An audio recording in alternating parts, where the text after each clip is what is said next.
સમાચારમાં આગળ વાત કરીએ તો એક તરફ આપણે વિકાસની વાતો અને બીજી તરફ ગુજરાત મોડલ અનેક મામલે ફેલ ગયેલું જોવા મળી રહ્યું છે। ખાસ કરીને ગુજરાતમાં નવા બની રહેલા બ્રિજ બનતા પહેલા જ તૂટી રહ્યા છે, ત્યારે વલસાડમાં નિર્માણાધીન બ્રિજ તૂટી પડવાની ઘટના સામે આવી છે। વલસાડના ઔરંગ નદીના બ્રિજ પર આજે સવારે આ ઘટના બની હતી। कैलाश रोड पर आवेल औरंग नदी पर नवनिर्मित ब्रिजनो स्लेब धराशायी थयो छे। ब्रिज बनाववानी कामगीरी चाली रही हती ते समये आ घटना बनी हती। ब्रिजना स्लेब धराशायी थता 4 जेटला मजूरो दबाया हता। स्थानिको द्वारा तत्कालिक दौड़ी आवीने मजूरोने बहार काढवामां आव्या। तमामने सारवार माटे वलसाडनी खानगी होस्पिટલમાં ખસેડવામાં આવ્યા છે। વધુ વિગતો માટે અમારા સંવાદદાતા હિમાંશુ પરમાર જોડાઈ ગયા છે। હિમાંશુ, ઘટનાને લઈને શું છે વધુ અપડેટ્સ? જી પ્રિયલ, ચોક્કસથી જે વડોદરાના જે ઔરંગા નદી પર જે નવો બ્રિજ બનાવવામાં આવી રહ્યો છે, જેમાં જે નિર્માણાધીન જે પુલ છે તેના બ્રિજ પરનો જે પહેલો સ્લેબ છે, જે સ્લેબના જે સળિયાનો ભાગ છે એ તૂટી પડતાના સાથે જે 4 લોકો હતા તે કામદારો જે છે નીચે દટાયા હતા, જેના કારણે તેમને જે શ્રમિકો હતા તેમને ઈજા પહોંચી હતી અને જે ઈજાના કારણે તેમને સારવાર અર્થે હોસ્પિટલ ખાતે ખસેડવામાં આવ્યા હતા।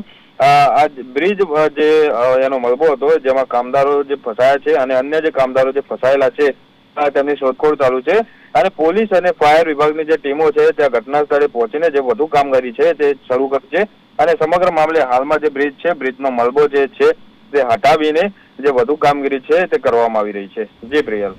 જી હિમાંશુ, જે બ્રિજ ધરાશાયી થતા 4 થી વધુ જેટલા મજૂરો છે એ દબાયા હોવાની ઘટના સામે આવી છે, તો મજૂરોની હાલ સ્થિતિ શું છે?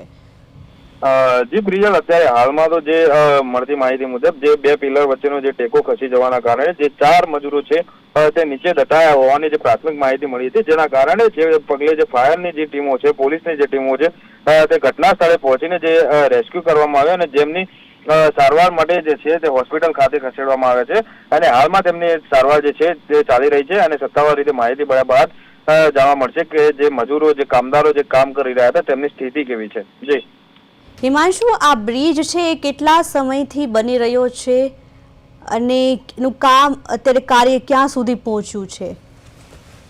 જી ચોક્કસથી પ્રિયલ, જે આ જે કામ છે બ્રિજ બનવાનું કામ, જે છેલ્લા ઘણા સમયથી જે કામગીરી છે તે બ્રિજ બનવાની જે કામગીરી છે તે ચાલી રહી છે અને આ જે આજ રોજ છે તે ઘટના બની છે। આ ઘટનામાં જે બ્રિજની કામગીરી દરમિયાન જે મજૂરો કામ કરી રહ્યા હતા ત્યારે જે બ્રિજ પરનો જે વચ્ચે જે પિલર છે, પિલરનો જે ટેકો છે તે ખસી જવાના કારણે જે બ્રિજ બનાવી રહેલો જે હતો તેનો ટેકો ખસી જવાના કારણે બ્રિજ છે તે નીચે પડ્યો હતો, જેના કારણે જે આ દુર્ઘટના છે તે સર્જાઈ હતી। પરંતુ હાલમાં કોઈ જે જાનહાનિ નથી, તેના જે સમાચાર છે તે સારા સમાચાર સામે આવ્યા છે, પરંતુ જે કામદારો છે તેઓ ઈજાગ્રસ્ત થયા છે અને હાલમાં તેમની સારવાર જે છે તે ચાલી રહી છે। જી જી હિમાંશુ, શું આ બ્રિજ નિર્માણમાં કોઈ બેદરકારીનું કારણ કહી શકાય આવી રીતે જે ઘટના બની છે તેને લઈને?